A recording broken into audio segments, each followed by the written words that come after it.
the power. Bryant? What's up, man? I got to go to my text. I didn't do this properly at all. Here we go. Okay. The legend. Here he is right here. Oh, Ryan J. Williams from the Drake Williams Law Firm. Want to shout him out. Anybody that supports the great Blake Ruffino. So Ryan stopped me in Vegas, got to meet his lovely wife.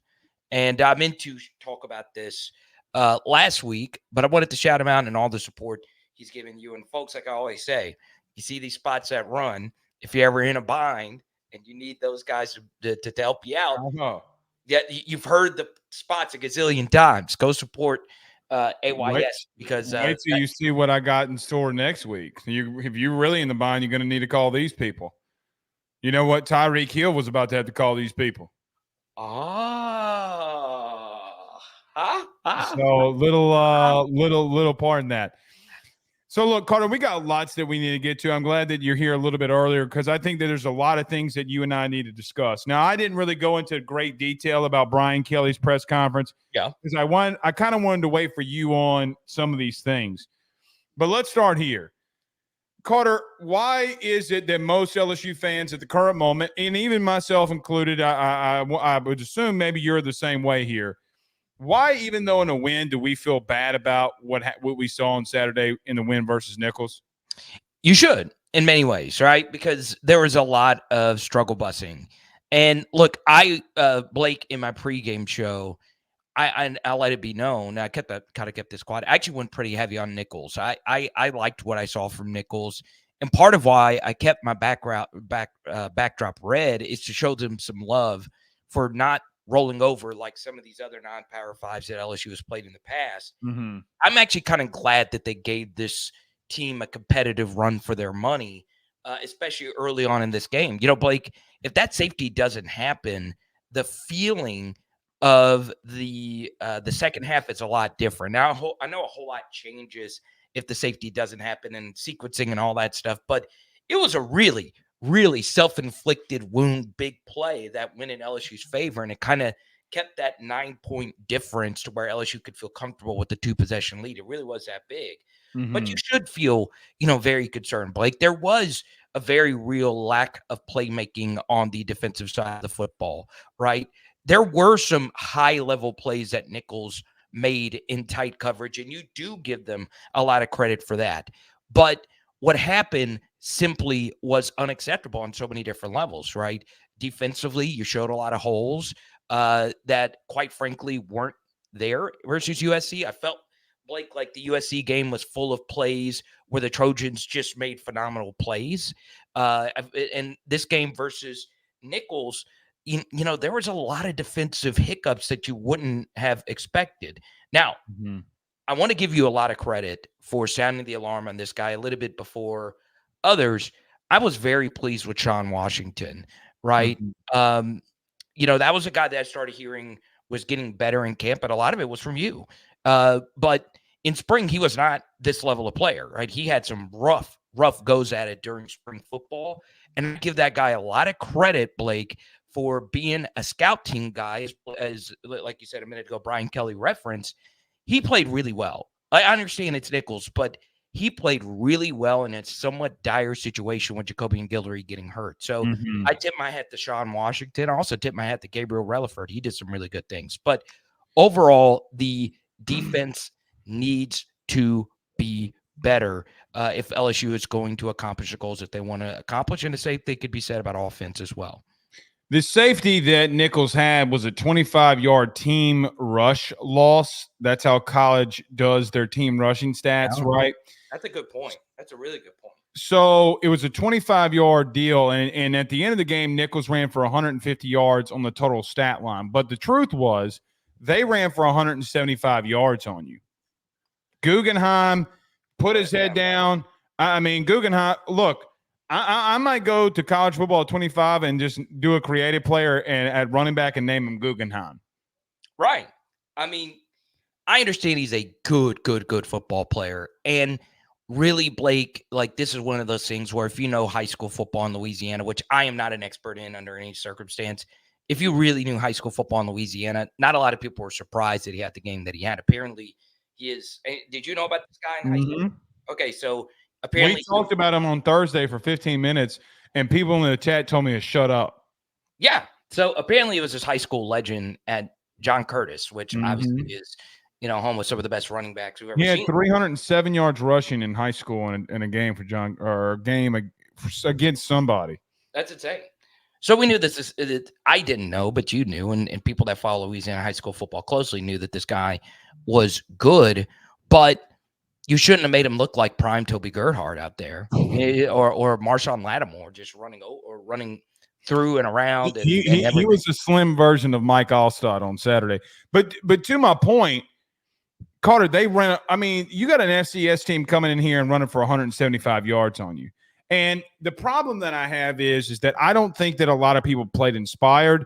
I think what happened here is that they're like, all right, we can pretty much walk out here and just do whatever, and we're going to win. And that I got to be real with you, man. In this day and era, sometimes these kinds of things piss me off. And you know what's even crazier? We saw it happen all across the nation last week. Penn State almost going down to Bowling Green. Notre Dame actually does lose to Northern Illinois. I'm not going to blame NIL and the portal for this, but there's got to be something said that, hey, man, you don't want to be that team that this happens to. And it didn't almost happen to you. I don't feel like there was ever a point where you were going to lose the game, if that makes sense. Right. But I felt like you were toying with your food. It's like, who's the guy who played Darth Vader? He passed away today, but he was in The Lion King, and his brother Scar's playing with the food. Scar, stop playing with your food. You were playing with your food, and that's the point that makes me mad. And then on the other side, Carter, on this, I don't disagree with Brian Kelly, and which I want your opinion on. I don't think the O-line technically got out physical, but I look at the 4th and 1 that they called early in the game. Carter, you went bunch right on the far right hash. They got 9 players 10 yards or less to the football, and you're going to try to run the football. So what BK is trying to say here is, hey, listen, we're getting pushed, but there's so many people in the box or close to the football that a 5-yard run is a win in that type of situation. But, Carter, they're schematically in the run game. I think that they're horrible at the current moment. Yeah. I understood what Brian Kelly was saying. And I think the major point that he wanted to get across was there was a lot of throw reads for Garrett Nussmeier. So for those that don't know, everyone knows what an RPO is, but not all RPOs are the same, right? If you see a certain look, Garrett Nussmeier is going to throw out of it. And Garrett in particular is a quick release, so there's extra equity in doing that. So I think that was part of Brian Kelly's point. But Blake, the run game is still very clunky. I mean, there's no other way around it. And a good example of this was early in the game, right? You get you get that 4th and 1 run, right, with Caleb Jackson. Then you get another run with Caleb Jackson that gets down to the goal line. And I don't know if Joe Sloan was experimenting with this. I brought this up.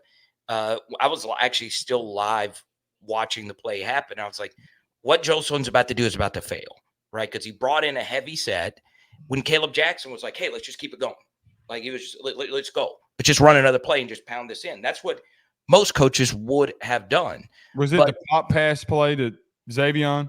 Well, no, it was early in the game. And then the next play was Trey Green scoring a touchdown, right? Makes sense. So they brought in the heavy set, and they did pick up the first down on 2nd and 1.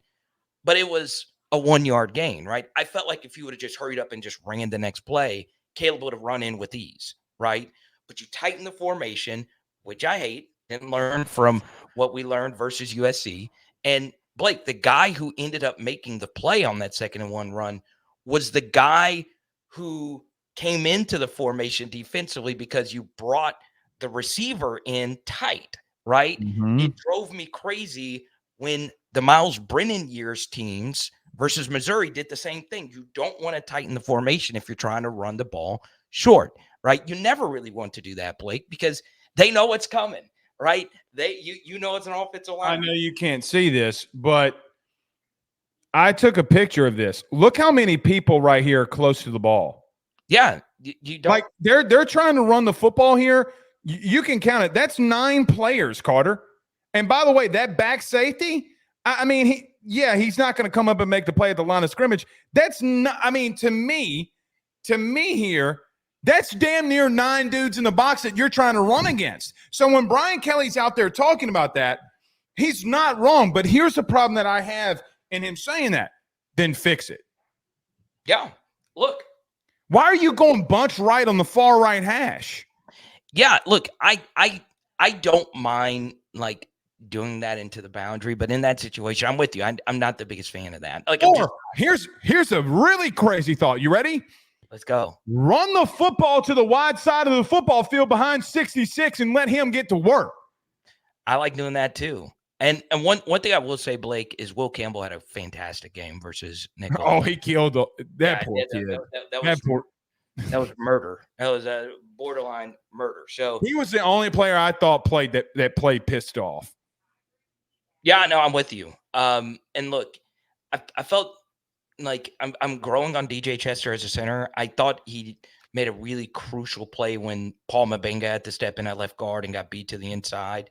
And he was able to get a little piece of the guy that he was supposed touchdown to Lacey you're talking about. Right. Yeah. And I was like, okay, I like DJ Chester. That was a very heady play. And we would have scored no matter what. But by the way, the slide protection was to the opposite side. And he saw that Mabenga made the wrong move. So it's even more of a heady play. Yeah. So I like what I've seen from DJ Chester. And I'm really excited to see his growth as a center. But they desperately need Garrett Dellinger back. I mean, he just increases the overall talent of that group. And Bryant had some good things to say about that. So, Blake, now it's on to South Carolina. I know it was an ugly game. I actually do agree with the excuse. And this, and I should finish my thought on this, why I went so heavy on Nicholls. I thought the jet lag thing was a real thing. I really, really, really did. I've bet this a lot, Blake. SEC teams go to the West Coast and then come back over here. It's not a good enough excuse for some of the sluggishness that we saw, but it is one of those things where it's tough to blow a team out when you got in at 5 a.m. on Monday. So you were already on a short week. The week got even shorter. And one thing, to go to your point about being sluggish in this game, LSU under Brian Kelly had 2 ginormous blowouts, one versus Southern and one versus Grambling. And I felt a lot of the LSU players going into this game probably felt the same way going into this week too. And that was not the case because Nicholls is a better team than those. None of the teams, Southern or Grambling, had a Guggenheim back there. So I give Nicholls a lot of credit. That's why I kept that's why I put my backdrop as red, because I wanted to show them a lot of love, because fans of the Colonels watch your channel and my channel as well. So offensively, they need to. They probably don't watch my channel. I graduated from Southeastern. I hope all of them. I hope they lose every game. Damn. Yeah, I hope they never have another win in any sport ever again.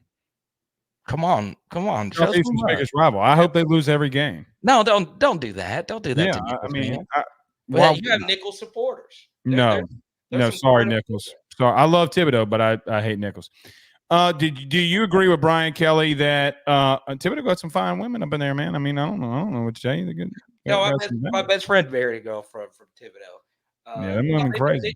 They do have some ferocious felines there, man. Yeah, they do. They do. Do you agree with Brian Kelly that they didn't get out physical?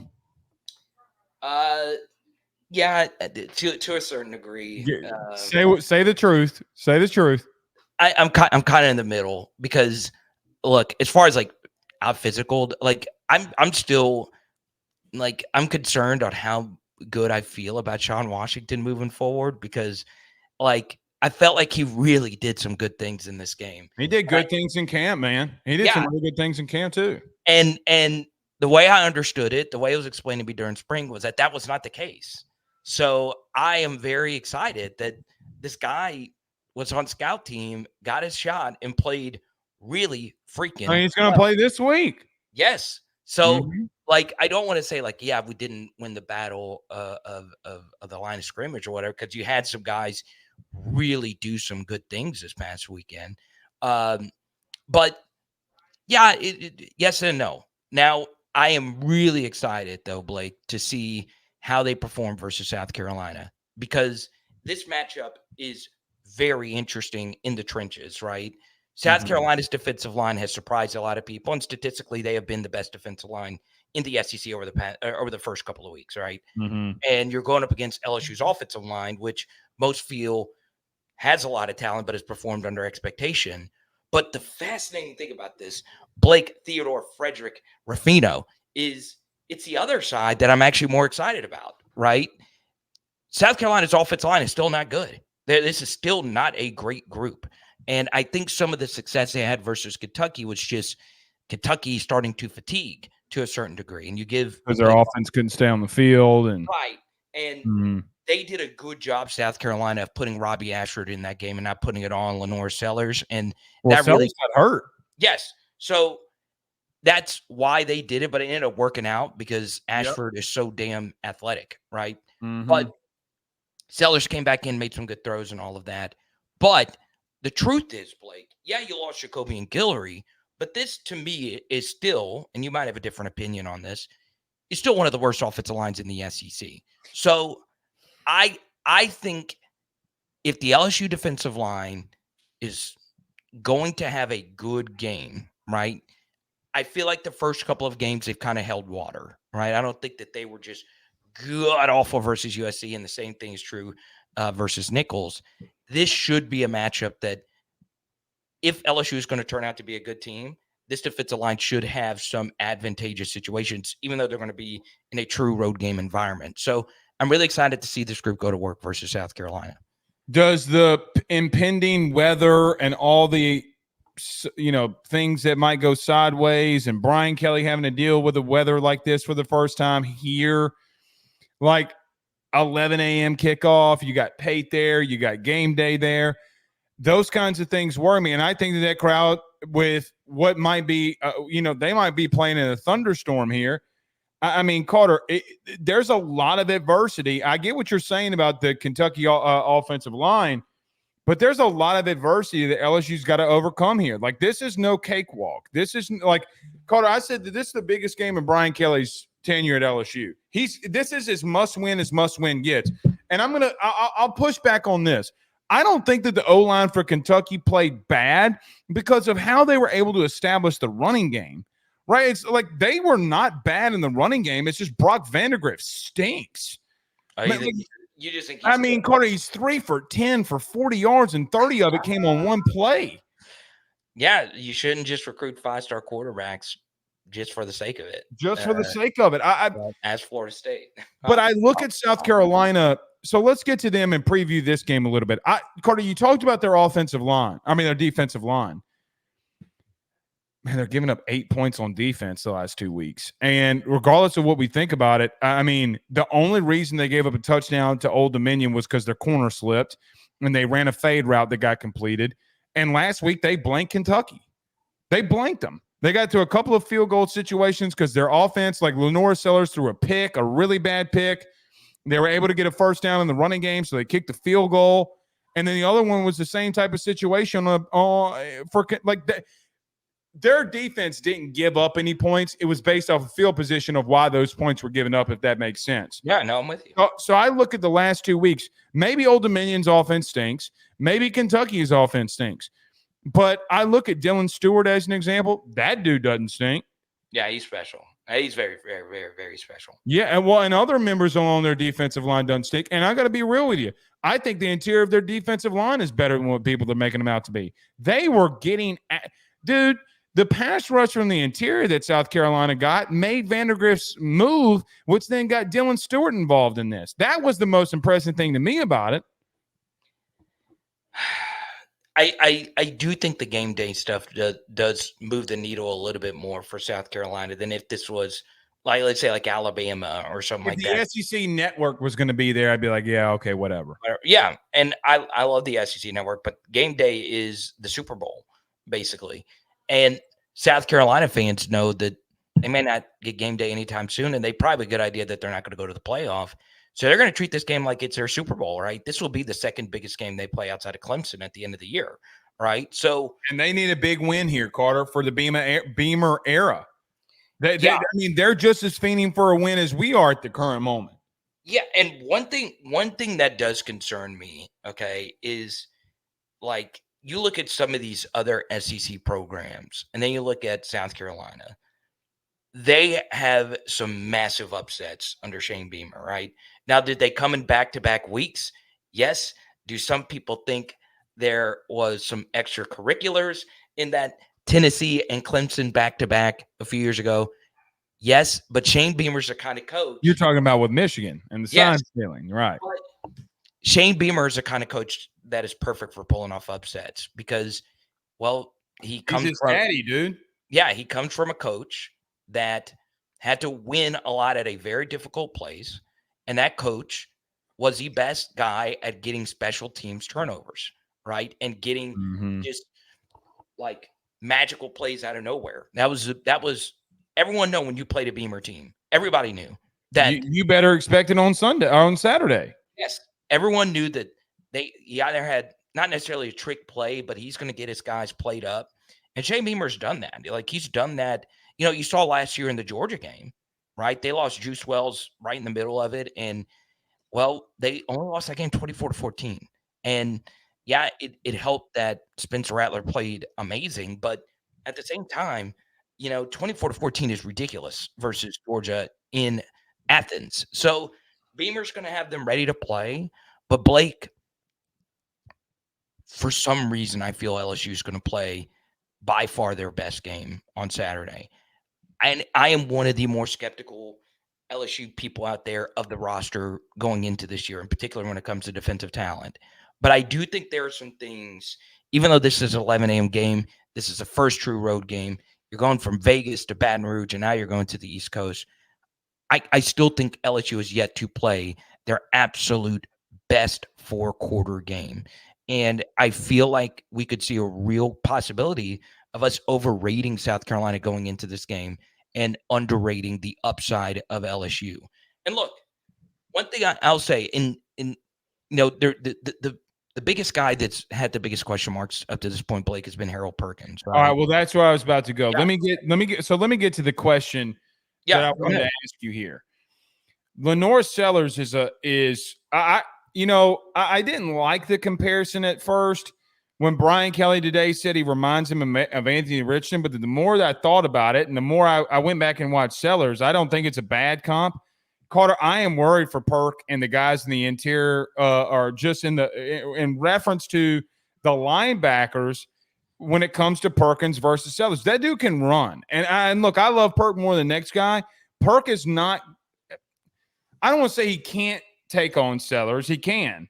But that's a concern because, buddy, they're going to come out and run the ball with Rocket Sanders, and they're going to let Sellers run it. He ran it 23 times against Old Dominion. He ran it a lot this past week. Look, man, they're gonna line up and want to run it right at you. And my question becomes is, number one, do you think Harold has played bad through 2 weeks? But number two, I just don't know if he's built to be vanilla. Like when you're running a vanilla defense, it's not predicated to him.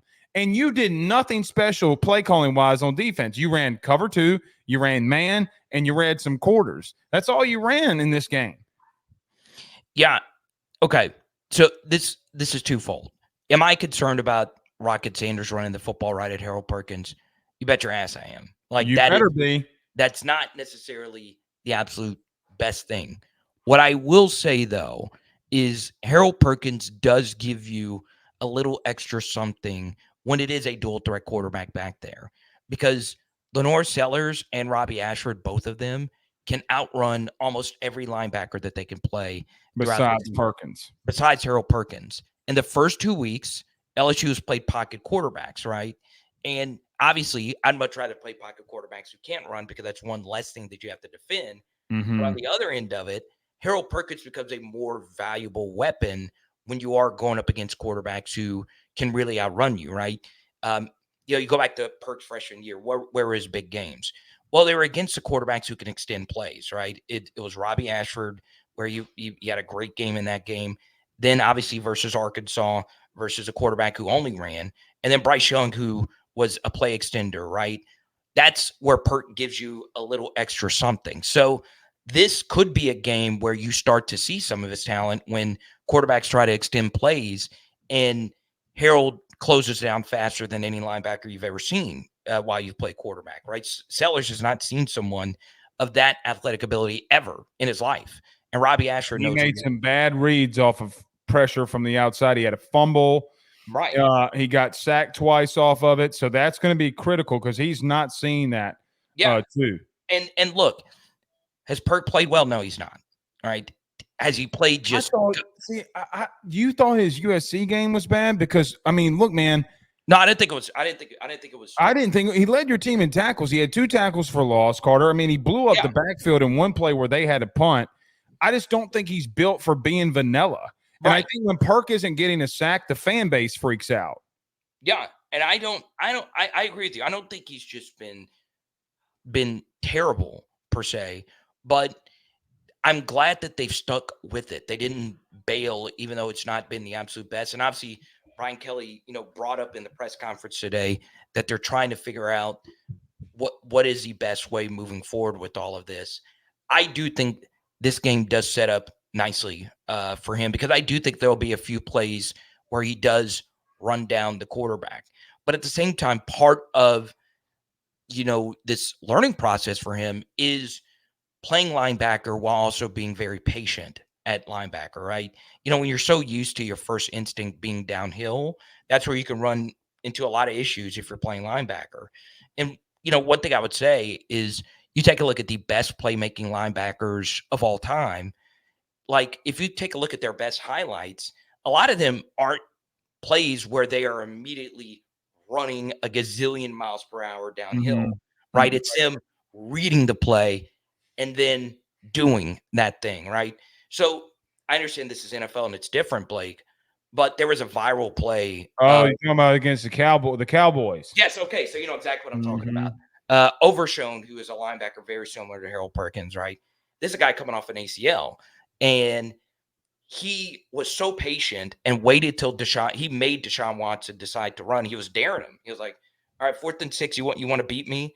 And he made a Harold Perkins type of play. I tweeted out, if everybody wants to go see it. That's why I envision with Harold Perkins this year, you just have to be a little bit more patient in what you're reading ahead of you. And a lot of it, as we've said, Blake, in the offseason is, can you get good defensive tackle play that can help you out with that? So I am worried about Harold Perkins. I am a little worried that, it's been an up and down first couple of weeks, but I also don't think he's just been god awful. And, I was told PFF had him as the lowest graded defender. 30.2. I mean, like I told you last week, they have him graded at 30.2 from last week. I talked to somebody. They said that the reason he was there was because he gave up the long run. He was the reason, which really it wasn't him. It was Major Burns, which here's another thing that I want to bring too. It's not all on Perk when the O lineman gets to the second level on him. That's like what people confuse is in the running game, they blame the linebacker for me as the guard getting to the linebacker. That's not true. Your D-line's got to prevent that. So I think that they are going to need to – Brian Kelly said this today. Deshaun Spears had the best game defensively at safety. It's not remotely in the stratosphere, okay? And I said this in the postgame show, and I'm going to say it again here. He gave a shit. I mean, look, I'm not saying that any other safeties stink. What I'm saying is I know for a fact that there are members of the staff that were worried about him tackling. Well, Guggenheim didn't have a problem going down when he was around him. So, look, Major's got to get better, okay? Major's got to do some different things, and I think that that's more on him. I don't care if you give up a 6-yard play. I care you giving up the 60-yard play. Yeah. And that's on Major. The reason you're a safety is because of that. Now, let me ask you before we get out of here, and I want to mention thanks to Ant here for the super chat. I greatly appreciate it. Says congrats on 1,000 episodes, Blake. Thank you so much, Anthony. I really appreciate it. Are we right at the 1,000? Yeah, tonight was 1,000 episodes. Oh, man. I kind of want to do the math here because I was on 400. I remember being on 400. Yeah, you've been on since 400, a little bit before 400. You've been on every Monday. Can I tell you something? You've been the only guest that's been consistent on the show ever. Well, it's because I like you. I mean, I wouldn't do it if I didn't like you. Well, like there's other shows that I do, but I don't know if I would do another show every week unless it was for like a gazillion dollars. But I love doing your show, man. I love your Thanks, man. audience. Obviously, we share a lot of the same audience members. But literally, but before you get into this last question, one of my favorite conversations in Vegas was with Ryan. Like, I'm serious. Okay. Like, he's a very fascinating guy. I didn't know y'all's background together. I didn't know like you. Yeah, well, so his law partner Ernie's dad and my dad were best friends, and Okay. then I did not know that. So Mhm. I really enjoyed that story. I thought it was just like somebody random you cold called. So it's even more important for y'all to go support them. No, Ernie was our first sponsor. They were the first people to pick up the phone. I had a viral clip. I'm cursing out everybody. I'm like, this mother bleeper, Ed Orgeron, bleepity bleep bleep bleep, and Ernie, laughed, and it's been a Well, I gotta I gotta get off your show because apparently there's a big media story about to drop. So I need to go. I need to go check that out. So hurry up and get through this question. I will slap the polyester off somebody if they. I haven't done anything. I mean, listen. All I'm going to say is this: keep my name out your mouth, because at some point you get to see somebody in person, and I'm bigger than you, and stronger, and faster, and better looking. That's all I'm going to say. Not me though. I mean, I didn't say you. I didn't say you. but you're not better looking than me. I didn't say that. Because, like, I mean, who wouldn't? I mean, I'm a very happily married man, but who wouldn't want this? You gotta understand, Blake. The us light skins are taking over. Like, Jesus Christ! It's Steph Curry, Meghan Markle, Patrick Mahomes. It's a slow, steady take. Well, I just hope that you don't hit the crazy train like Meghan Markle.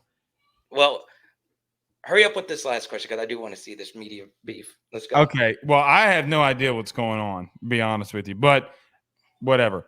Let me ask you this last. Is there anything we didn't touch on, like shades of safety, that you want to discuss, or is there anything that I missed that you wanted to get to? I'm with you on Deshaun Spears. I am. I think I'm also, as you know, Blake, a big Whit Weeks guy. Like I said, this like. All right, let's talk about Whit. Yeah, go on. He's great on the edge, and he's great at when he needs to get his athleticism. He's Perk, brother. Exactly. Let's call it what it is. He's Perkins, okay, but they're utilizing him differently than Perkins. The problem I have with Whit, and it came back up this week, and we talked about this last week. Carter, Guggenheim and those guards at Nicholls got after him at times, brother. I mean, that's on film. You do a film breakdown. I mean, that happened when both Weeks brothers were in the interior. What happened? He ran for 13, 16, and 19. Right. So this is what I would say. Okay, is Greg Penn had a good bounce back game, right? All right, I'm going to throw this out there. Yeah, go on. This game is tailored for Greg Penn. You're talking South Carolina is tailored for Greg Penn because Greg can't cover that well, and he wants to get downhill. Now, the last time Rocket Sanders went up against Greg Penn, Rocket did not have a fun experience. Yeah, Greg. Or did Rocket even play in that game? In 22? No, I think he played. I do. Yeah, he didn't have a fun experience against Penn. Yeah, so I say that because as high as I am on Whit, I do want to give Greg a lot of credit for having a good game versus Nicholls. So really excited about that. Obviously, we didn't touch on the LSU offense as much. A commenter made a really good point about it. The weather's bad, and let's just say it's raining. You can't run the football. Right. You run into some issues, right? So this could get frisky for LSU. It really could. But I give Garrett Nussmeier a lot of credit. Deep ball accuracy needs to get better. It does. Okay, so yeah, it needs to get better. Let's get to this, and then I'll get you out of here. I swear to God. Yeah, go ahead. We talked about this last week with him, and that was my talking point. Was it not? There were some throws that he's got to get to. And here's another thing. I love Kyron Lacy as much as the next LSU fan. Brother, he's got CJ Daniels wide up in the end zone 3 times against Nicholls, and he's force feeding Kyron Lacy. And let me tell you this: you want a wide receiver to check out quickly? Keep doing that to CJ Daniels. I mean, what did CJ Daniels prove to you that he can be a player? And you're going to have to start getting him the football. And here's another thing too. let's just say in the beginning part of this, it isn't raining. You better come out throwing that sucker. Stop with this whole pity pat bullshit. Line them up, throw that thing. Yeah, CJ had the best game out of any offensive player for me, and I know Kyron had doubt. I know Kyron had the 3 touchdowns, and Kyron was phenomenal too. They were by far my highest graded offensive players, on my Patreon or whatever. But CJ did a lot of good things, and one thing I like about CJ is he's an adult, right? He's doing a really very selfless. He's doing a really good job getting other people open. So obviously the Aaron touchdown versus USC was CJ, right? The Juwan Johnson touchdown was CJ in a lot of ways. They better get him. They got to get him some love, man. They got to get him some love because they're giving the ball to everybody else and they're not getting it to him. And I think that's an issue. Yeah, and they had some good connections versus Nicholls. Garrett hit him a few times. Well, Kyron was out. Yeah, CJ. For those that aren't aware, even though his numbers haven't been crazy, he's had 2 really good games up to this point. Here's what I do. Last thing I'm going to say, then I'm going to let you out of here. Yeah, go ahead. Here's what I do. I would stack the box and I'd bracket Kyron and force Garrett Nussmeier to beat me with somebody else. Well, if Garrett is not expecting that, any defensive coordinator with a pulse would do that. I know they will. You know why? Because a really good friend that I have in the SEC that is on the defensive side of the football, and I've been friends with him for over a decade. Talk to him weekly. And you know what he told me at the end of their game this week? We're going to bracket number 2 and make Garrett Nussmeier throw it to somebody else. And that game's coming closer, you play him, that game's coming closer than what you expect. That's all I'm going to say. So you better start getting other people involved to back him off of Kyron. All right. Carter, the Power Bryant. Good evening, good sir. We'll talk to you next week. All right, guys. Cheers. It's Carter, the Power Bryant. Always fantastic.